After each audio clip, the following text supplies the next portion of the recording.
मध्य प्रदेश के स्वास्थ्य क्षेत्र में बिना योग्य विशेषज्ञों के संचालित हो रही पैथोलॉजी लैब एक गंभीर चुनौती बनकर उभरी है। Mahakoshal association of pathologist Jabalpur ने पत्रकार वार्ता में प्रदेश की वर्तमान स्थिति पर चिंता व्यक्त की है। राज्य के विभिन्न जिलों में वर्तमान में हजारों ऐसी लैब सक्रिय हैं जो केवल टेक्नीशियनों के भरोसे चल रही हैं। विशेषज्ञों की अनुपस्थिति में इन केंद्रों के द्वारा जारी की जा रही रिपोर्ट जन स्वास्थ्य के लिए बड़ा खतरा साबित हो रही है। स्वास्थ्य विभाग की नीतियों में एकरूपता की कमी के कारण यह अवैध जाल लगातार बढ़ता जा रहा है। महाकौशल एसोसिएशन ऑफ पैथोलॉजिस्ट ने आम नागरिकों से जागरूक होने और केवल अधिकृत केंद्रों से ही जांच कराने की अपील की है। विशेषज्ञों के अनुसार वर्ष 2017 में सर्वोच्च न्यायालय के द्वारा दिए गए ऐतिहासिक निर्णय के तहत कोई भी टेक्नीशियन स्वतंत्र रूप से लैब चलाने या रिपोर्ट पर हस्ताक्षर करने का पात्र नहीं है। सही उपचार के लिए रिपोर्ट की सटीकता और विशेषज्ञ का प्रमाणीकरण होना अत्यंत आवश्यक है।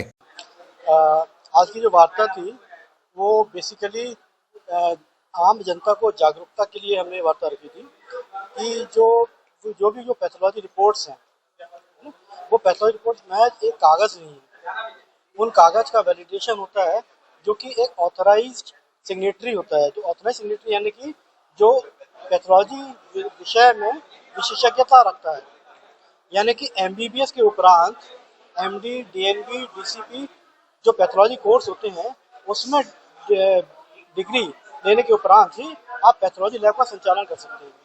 तो ऐसे पैथोलॉजिस्ट की निगरानी में जो लैब संचालन होती हैं उनके द्वारा रिपोर्ट जनरेट की हुई ही मान्य होती हैं। इसलिए क्योंकि अगर रिपोर्ट सही नहीं होंगी तो मरीज का इलाज वो उसमें विलम्ब हो सकता है, डिले हो सकती है और मरीज की जान के ऊपर भी बन सकती है।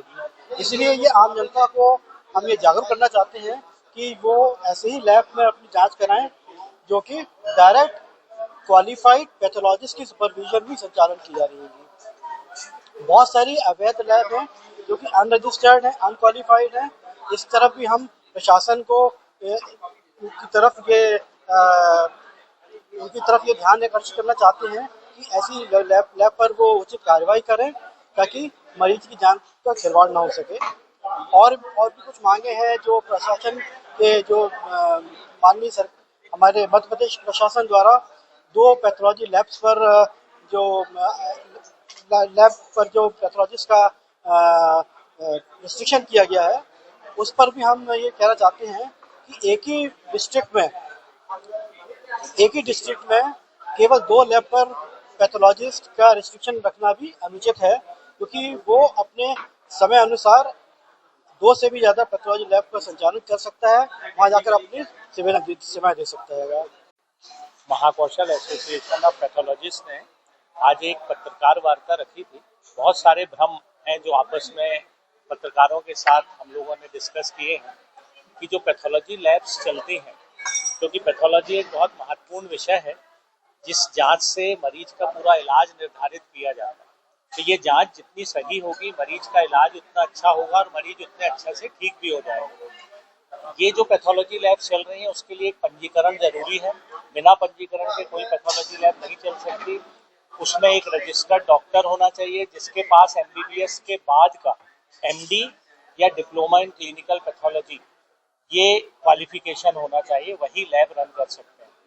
लेकिन बहुत सारी अवैध लैब चल रही है। मैं आपके माध्यम से जनता से अपील कर रहा हूँ कि यदि आपके आसपास के क्षेत्र में कोई पैथोलॉजी लैब चल रही है या कोई डॉक्टर जो जनरल प्रैक्टिस कर रहे हैं उसके पास जरूर ये जानकारी लें आप कि उसका क्वालिफिकेशन क्या है और उसका CMHO ऑफिस से पंजीकरण हुआ है कि नहीं, क्योंकि बिना उसके वो लैब या क्लिनिक का संचालन नहीं कर सकते।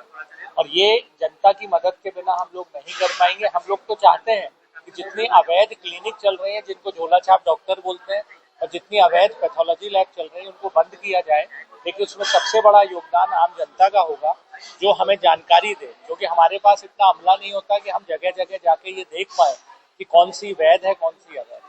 तो आपके माध्यम से